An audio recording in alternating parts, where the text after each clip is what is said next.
I want to welcome Esmeralda, of course, Alejandro Moreno from as a partner manager from Pantheon, perfect, and member of the Drupal Association, and of course Huggins from the Zoocha company, and co-founder. So, our main subject here today is regarding burnout, belonging, and being human in Drupal. As a first step, I would like to make a small introduction regarding burnouts, because this is something like an elephant in the room. We always hear something about burnouts, but we don't care about it, or we don't do something about it. And we have a very small image about it. So first, I would like to address the issue that it's not something only for employees, for the lower levels of a company or an organization. This is something that may affect employees, leaders at any level, and of course volunteers in terms of a community like Drupal. So, regarding employees, we have to cope with strict deadlines, long estimations, low prices, whatever. We have to say yes in some cases where we don't feel safe, but we do. Maybe in some cases the environment is not great, though we do want to belong to this environment. And of course, we have to cope with it because we have the fear of unemployment at any level. Volunteers, on the other hand, but maybe not clear on the other hand, will have to work on something they like, on something they believe, but it will have to be on top of any working hours, unless there is an opportunity from the business to say that we invest an employment time in this scope. Of course, as a newcomer myself, previous years in the Drupal community, mentors are something that is really great to have. But of course, they also have their own responsibilities that they have to fill, and maybe they're not always there for you. And the main purpose is, of course, to, when we have taken some responsibility on top of us, we have to reconnect with our whys. Remember why we decided to be part of a team, part of a community. And then we have the forgotten people here, the leaders. The leaders, which may be CEOs, who also have their own problems to cope with, because as leaders, they have to take the high-level decisions, which affect many people, and it's easy to forget that they always have this kind of anxiety. And of course, we tend to forget that a leader needs a team in order to lead. So it is important for leaders to have a good team around them in order to support them and take the proper decisions. So, why it is important to address this burnout? In terms of general organizational community, addressing burnouts increases the performance and the productivity, reduces absenteeism. I don't know how many of us have gotten into projects where people have been burnt out with a proof from a doctor, for example, and then we have to get them out of the project and fill the gap somehow. Of course, it increases the team's cohesion, and it tends to have a better decision-making and creativity for any kind of project to scope. Regarding the individuals, because in the end we are all people and individuals, we are the ones powering up anything else, teams or something. We get a renewed sense of purpose and a healthier work-life balance. So from all this, we have a greater job and role satisfaction. And in the long term, we get sustainable success and a positive reputation for the people, for the community, for the business. And of course, this attracts more people. So,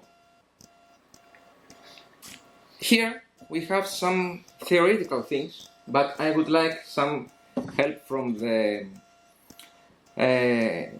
rest of the speakers here in order to see whether these theoretical things are things that actually make sense and may be practical in order to help in a real case environment. So, in an organizational level, we should have more healthy systems and culture. We should design reasonable workloads, set clear expectations, encourage the balance between the employees and the members of the community in general. And remember that most burnout stems from structural or cultural issues, not individual weakness. Will, I will go on with you as a co-founder and CEO of Zoocha in order to say your experience about it, personally and regarding your employees, members. Yeah, I think the point is a really good one, which is that everybody in an organisation can experience burnout, but it's also sometimes a bit dangerous to create a single label for something, like it's one thing with a very defined set of characteristics, and actually it's a lot more complex than that. It can be something that builds up over a period of time, or something that's very short and transient. And I think noticing those characteristics for what they are, as opposed to just kind of saying, oh, it's burnout, which sometimes I think can create a stigma.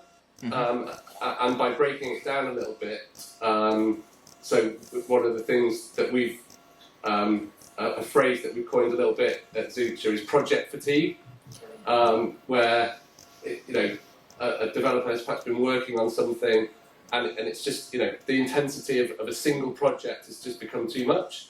And so, we're not labelling it as burnout, but we're recognising the characteristic, that kind of warning sign. So I think that's kind of one of the really important things, is to try and break down what the problems are that then ultimately might lead to burnout, and treat, if you regard burnout then as the ultimate worst case, and then you can take action early to try and mitigate those pressures, and enable the team to recover before it gets too bad. Okay. Alejandro, do you have any remarks regarding the community, maybe? So, this is working.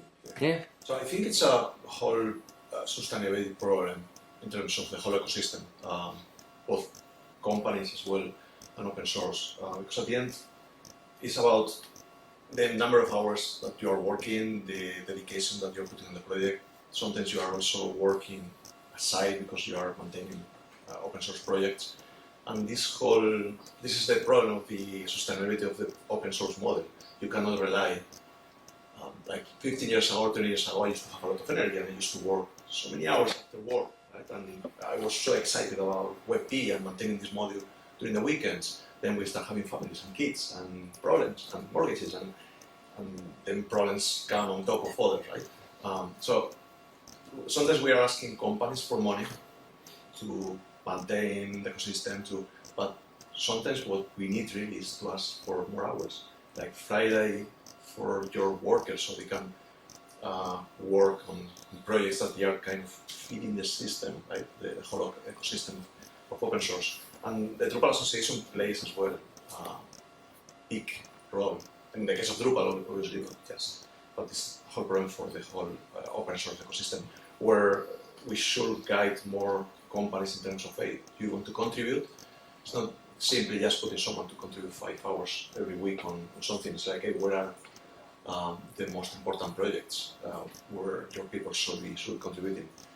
And at the end, it's trying to break that cycle of working like killing myself to work, because I enjoy this, but actually we need to find life outside of work.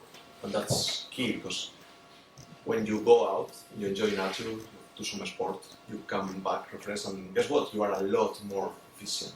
So it's not about the numbers of hours that you are doing at work, but the quality of those hours. Okay, Esmeralda, you want to add something regarding your experience with? Wait a minute.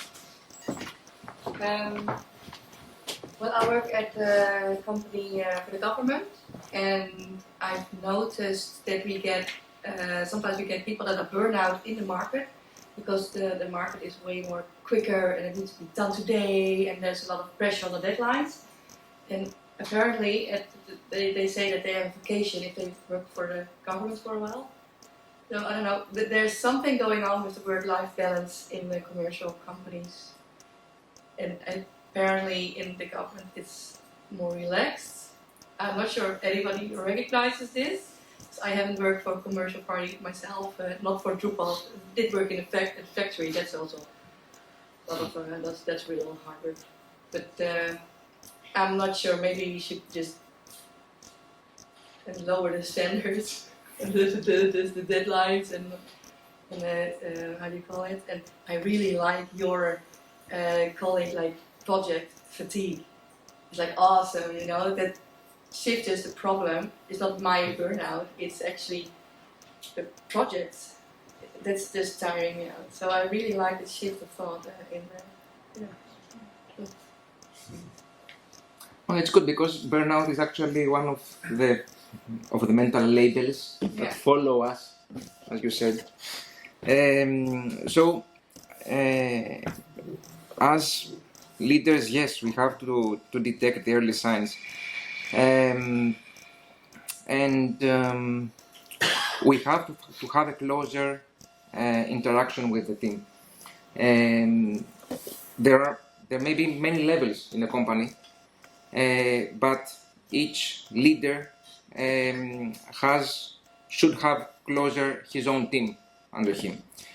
And as an individual, it is very important to recognize your own personal limits, to know when you have to say no and when you have to say, okay, yes, we go on and we will do this extra effort for some period of time and then we're going back to normal.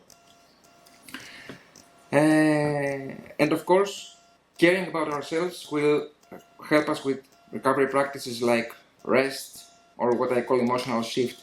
This means that if, for example, I have my work time used with my brain, for example, I will do something after work that will take my brain off, but I will keep going with something new.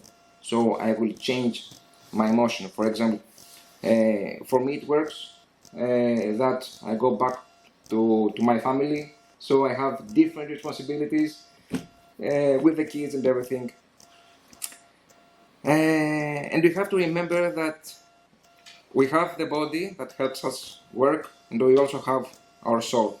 And you might know this kind of pyramid, this Abraham Maslow, who has created this pyramid of needs.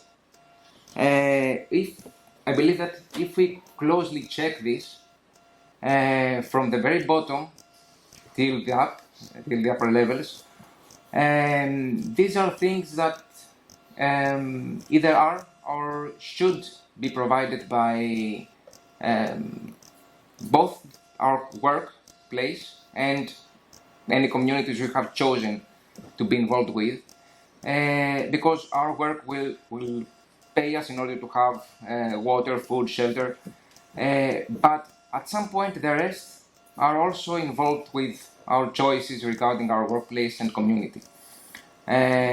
Personal security, friendship, respect, self-esteem, all these are things that should come from the communities or the teams we are involved with. And then we have to say, okay, these things occurred, a burnout is coming towards us, and we have to find a solution.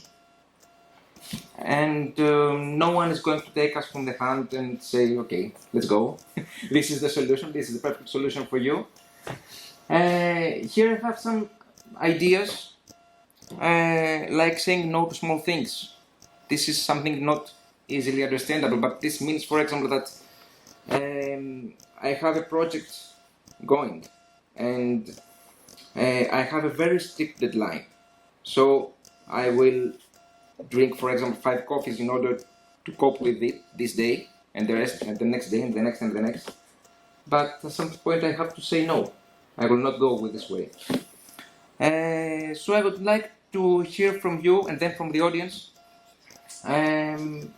clear, practical solutions for someone feeling this, how to take him out of this darkness, because it's related to exhaustion, negative feelings. So I would like to start from you, Alejandro. More difficult question to be. Yeah. I don't have an answer. Will probably has more insights in. Hey, sometimes you actually have to say no, because I'm going to the point where we are in a moment where economics are difficult. We see a lot of people losing jobs, and customers are using that. Well, not using that. They are as well struggling, right? And they are asking for lower and lower prices. And there's a moment where, and that's why I was pointing out, it's like, hey, this business is not worth it, because at the end it's not about making it as cheap as possible, but also it's like I'm putting the health of my people in the line, right? And that's more important for my company, because at the end I'm going to lose important people, like high talent people. And like, that reminds me one phrase that I used to hear, like, when you are older, like your colleagues or boss, no one will remember how long you used to work. Right? The only people that will remember that is your family, and that is kind of sticking me. Is like, if I have to say no to a place because that's going to affect my family, I think it's worth. Like work and money will come. Maybe it's a tough time, but that will be better. Hopefully in 6 months, 1 year. But my family is the one that needs me. Right? So work is important, but not on top of my family. Yeah, that's a really good point. I think one of the things that's important to point out, I feel stresses and anxieties, and my support network is my team, and it's rare perhaps that I can ask for specific help on some of the anxieties that I have to deal with. But knowing that they're there to pick up other aspects of the job and the things that we have to do is my support structure. So by creating an environment where they are susceptible to elements of stress and ultimate burnout weakens my support structure. So it is I'm always sort of view it as I'm undermining my own ability to cope with stress if I'm creating an environment where my team are struggling and suffering with stress and anxiety. So that's one kind of key I think thing that I've really learned. And the other is allowing the team to make decisions, and it may be that there's a client that we're working on that it's just not worth it. In terms of the toll that it takes on the team is greater than the benefit commercially of having that client. And I've always said it's a lot easier to find a new client than it is to find a new team member. So that's something that I You're correct. The main question here is whether this support structure that you mentioned is something that came from the experience, or there are some standards you can follow and just... No, I mean, a lot of it has come from the team themselves. So the business improvement and building out the way that we do things really has been driven a lot by the team. So I can't really take credit for for that, but hopefully can take some credit for creating an environment that has enabled them to do that. Okay. Esmeralda?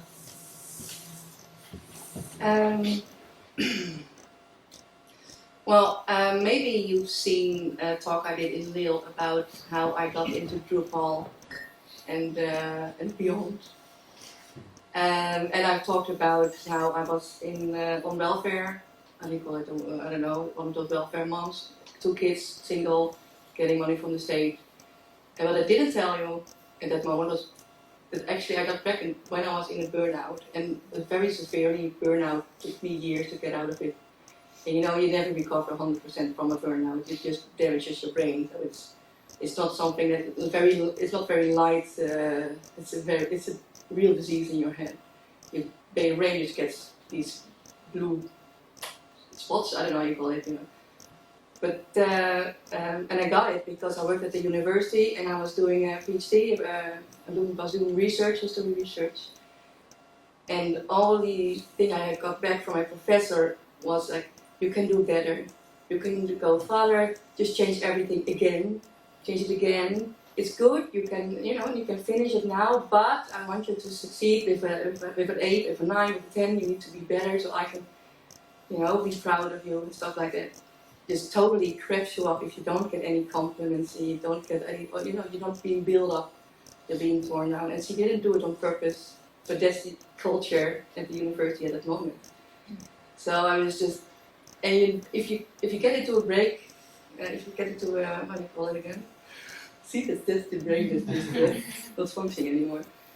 The thing is, you don't know when you have this, when you're heading towards this. You don't know. At just one moment, you've done I was pretty active in the squatting scene, and if you do a squat, it's very intense. And we just squatted the building. And I was talking with people, and then another lady came in with 2 dogs, and I was like, hey, we just squatted it, la la la la. She was like, yeah, we did it together. And that was a moment for me, like, oh, maybe something's wrong with me. And that's when I went to the doctor, and the doctor was like, yeah, you should have been here like a year ago. This is not going in the right direction. So I think if you have a business, 2 things: tell your people that they're very nice and they're very good. And signalize if there is something going on, give them space. And if you, I don't remember what I was going to say. Oh, what is it again? Oh yeah, if you're in one of those situations, it's never too late to go to a doctor. And it's going to take you months, it's going to take you years, but you can get better. It's better to call for help sooner than later, because if it's too late, you get this fuzzy head.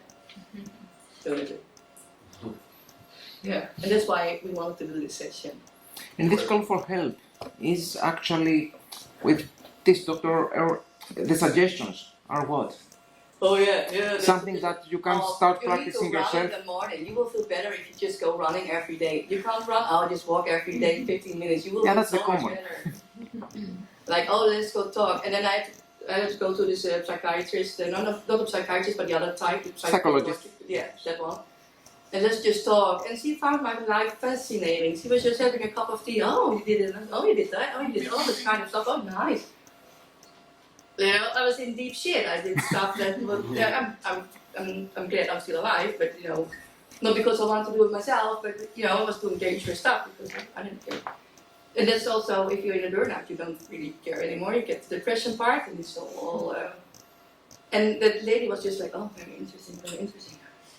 So I didn't get any help from I got help from the network, from the friends, Mm-hmm. The friends that showed up, like, are you okay? Why are you not answering the phone? Why are you not opening the door? Why are you looking like shit? What's going on? And that's why you could keep going, because it's very obnoxious if somebody just keeps on knocking on your door. You can hide for a day to a week, but at some point you have to open it. So keep your friends close. Yeah. Yeah, that's a good point. Like, you don't know who is struggling. Just talking to someone and he looks happy, you don't know actually what's going through their life and at work. like taking care of each other. You know, this sense of community, this thing that we have in Drupal, it should propagate not just to the technology but also taking care of each other. So like, just, you know, if you have someone close to you at work, just make sure that, you know, you ask him how he is, how she is, and, you know, to try to be close. Maybe one day is not, I think you get my point. The other thing is, maybe therapy is not working. I tried therapy when I was going through depression and burnout as well. I tried with one therapist, it wasn't working, but I didn't give up. I tried someone else, and that actually, I've heard that feedback that sometimes because not all people connect to each other, and this is so personal, right? So you try to talk to someone, and you don't like the method, you don't like, but suddenly you find the right professional, and it goes through some protocols, in my case, for example, is works, right?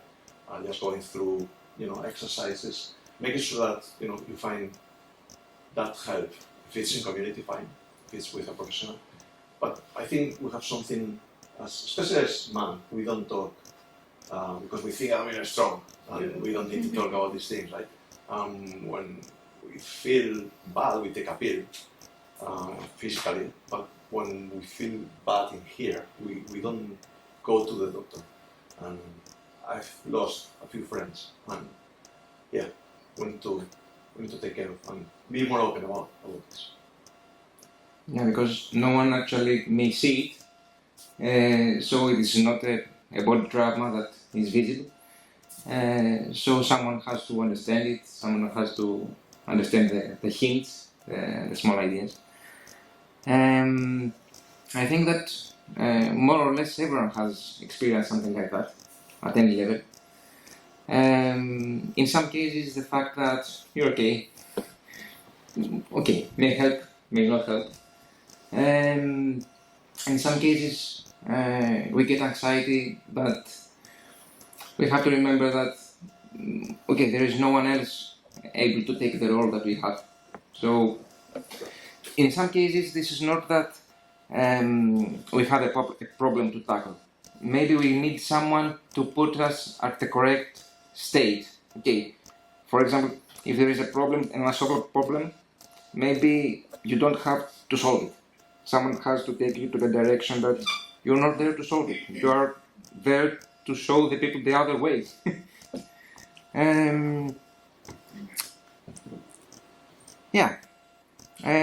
Anyone else that would like to add something? Will or the audience? I think that's a really good point about you don't have to solve the problem. We've had team members before that have struggled and turned to alcohol, and I definitely don't have the answers to the causes that led them to that place or the solutions to get out of it. But one of the things that I did try to do a lot is to make sure that they didn't hide it and to give them a safe space to be able to be open about it. That's not to say that it can be tolerated, but at the same time, it's important that if it is a mechanism that they're turning to, that it's understood and that they can be open about it, so that we can deal with it together. And often, the thing that would spiral is the shame and of letting their team members down. So again, the other thing is it's really important to make sure that you try to bring them back in, so that they can see that their team members still respect them and still value them, and because as soon as they step away from that, it's very easy for them to start to think, well, I'm letting everyone down. They're going to hate me. I can't go back into that office and look them in the face. And that's really not the case. We don't have the answers, but we are able to support, and we do value and respect them still, and making sure that you bring them back in to be able to see that. I think it's a really important part of the journey that they're on. The community. Yeah. Now that you mentioned the community, for example, I personally don't have any great roles in the community, but I have some modules I maintain. More or less, they are not so used from a broader audience. But for example, when an issue comes, of course I try to solve it as soon as possible. But I can understand that if this kept going daily, this would add pressure more than I have estimated as a first place. And if I have to give an example for it, I think that the developer of the webform module has shifted to just being getting money from the community in order to spend time on this, because it is actually a full-time job and so many sites require it. So we don't have always estimated properly what we get involved into. Regarding a community where it's not a project, it's not a limited time project. It's a role that you get and you have to spend time on it. So, I will ask, how many of you have a contributed module, or how many of you maintain something open source? How many times you had someone come and complaining, hey, this is not working, or hey, I have this issue, right? So one thing I normally try to do is like, hey, this is great, this is open source, thanks for the feedback, I'm sorry that you're angry, but you know what, you can fix it, and you can help us, help, you fix it, and then you contribute that. Maybe just testing it is the only thing that you can do, but actually this is actually good feedback, and if they come too angry, it's like, hey, this is most of the time contributed work. It's not necessary. It's not even like I'm happy to return all the money that you have paid for this. If you are not happy with that. I get way more thank yous than angries. That's nice. Yeah. But you know what? Those two people that are angry is what impacts you most. Yeah. It doesn't matter if you have 100 people telling you, hey, this is amazing, thanks a lot. But you have one or two. Again, we don't know what each other is going through. And that impacts in your self-esteem, so again, we need to go back to that community and we take care of each other. But you're actually the maintainer, he's the maintainer of feeds, one of the modules that is used, like, I don't know, not everywhere, but quite a lot. And I was just wondering how, and at the moment you've been in this module for quite a while, right? Yeah, and about 12 years, I think. Yeah, but now you're single point. Mostly, yeah. Yeah, how does that feel? Is that a weird question? I cannot develop everything for feeds that I would like to. Do you get like angry people? Maybe No, not. Or people demanding like, hey, feeds should be doing this, should be doing that, like ordering. I have gotten these, but I think the last one was maybe 6 years ago or so. I think that more or less we have a healthy community with what we request. Thanks for fits, by the way. Yeah. Thanks for your model. Yeah. Oh, you're welcome. It's there when we need it. Sorry? It's there when we need it. Whenever we need it, it's there. I found the most frustrating in these latest years is that there are too many times a new core version. Yeah. Yeah, I can imagine. So that's sometimes burning me out, because every 2 years I need to spend maybe half a year or a whole year to update all my modules to the new core. So as a strategy, a few of them I don't update to new cores unless I needed them myself. Mm-hmm. Is it somebody over there?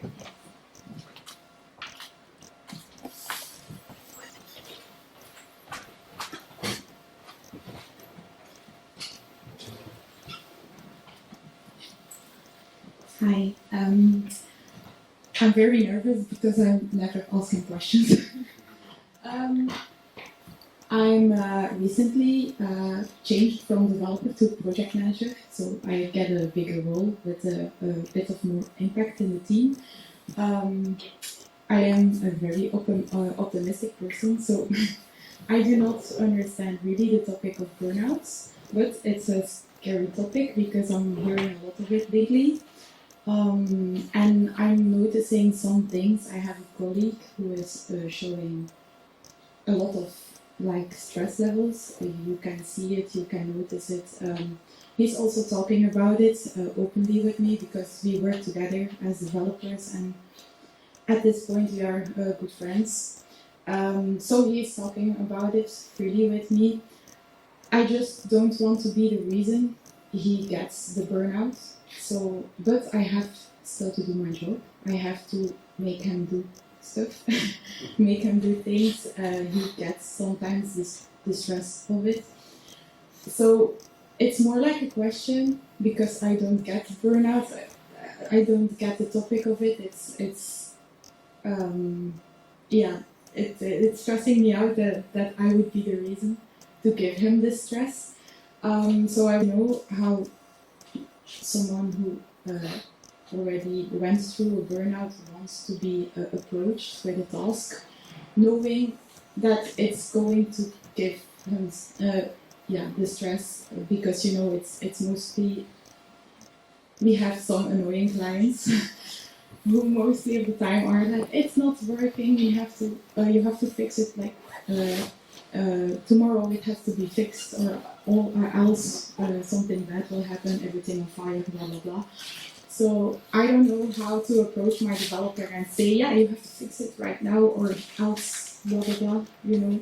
How do you handle these kind of things? How would you like to be approached?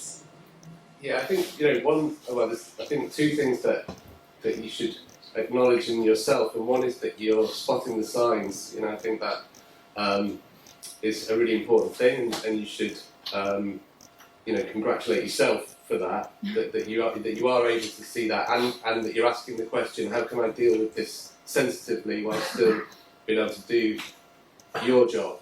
And I think one of the elements is helping that individual to understand your job in the process, because not only are you giving them stresses perhaps by saying, oh, this is deadline, we need you to do this by this time, but there's also, I imagine, a huge amount of stress that you're removing from them by being the person that's speaking to the client, and so helping them to understand that as well, so they can perhaps understand your stress as well, not trying to pass it on to them, but help them to understand the kind of the balance that you're trying to strike between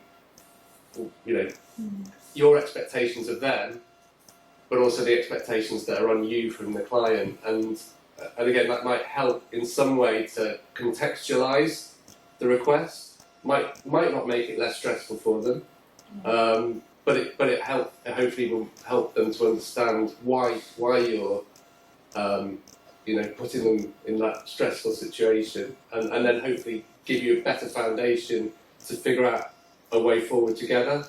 And ultimately, if they're not able to deliver for whatever reason, then at least you have the information to be able to go back to the client and have that difficult conversation.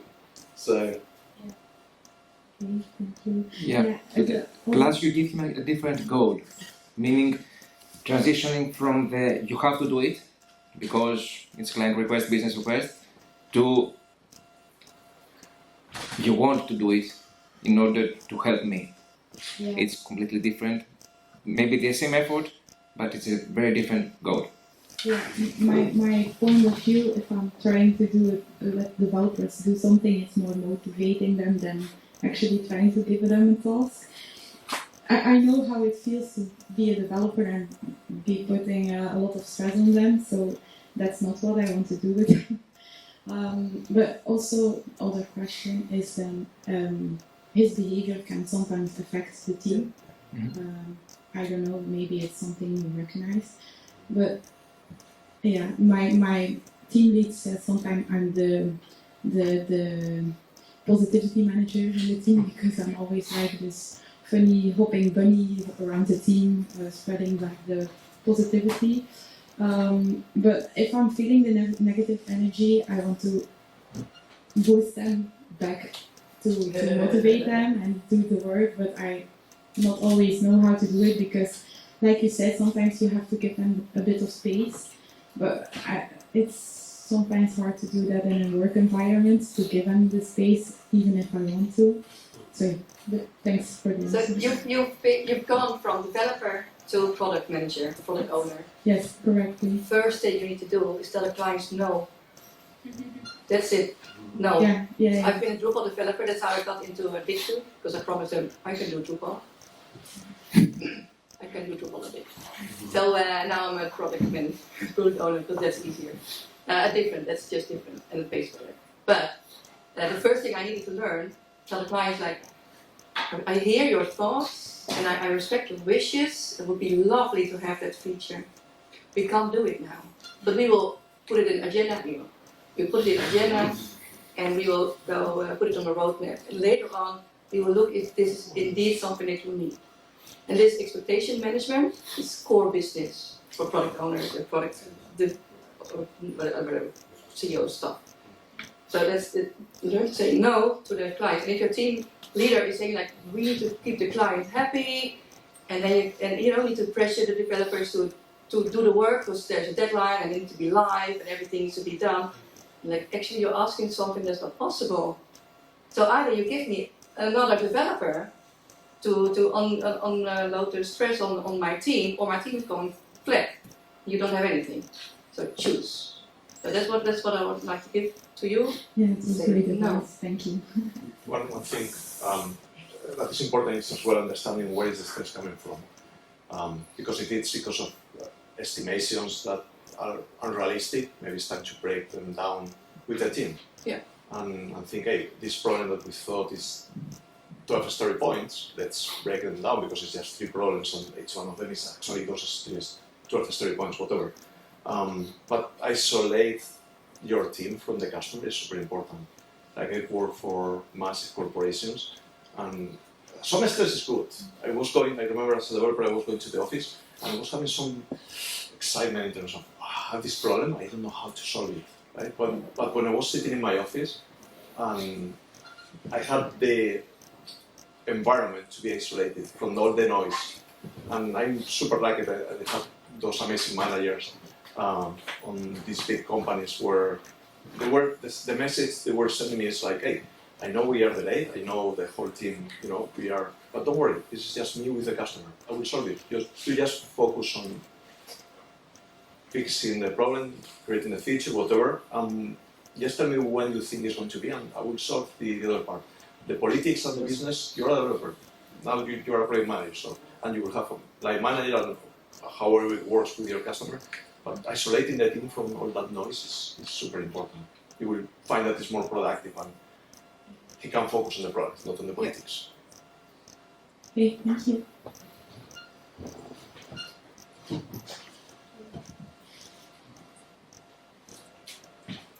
Last I remember, yesterday afternoon there was a small session about dyslexia, and I remember that one of the things the speaker said is that in some cases someone might need maybe after the meeting or after reading the specs, they should need an extra 2-minute session just to better understand. Maybe in some cases, after communicating with the rest of the team, you should pick this person and do an extra stand-up just to make sure that everything is okay. This might help. I think we need to round it. Yeah, we could do that. Time's up? Yeah. That's perfect. That's great. So, thank you all very much. Thank you, everyone.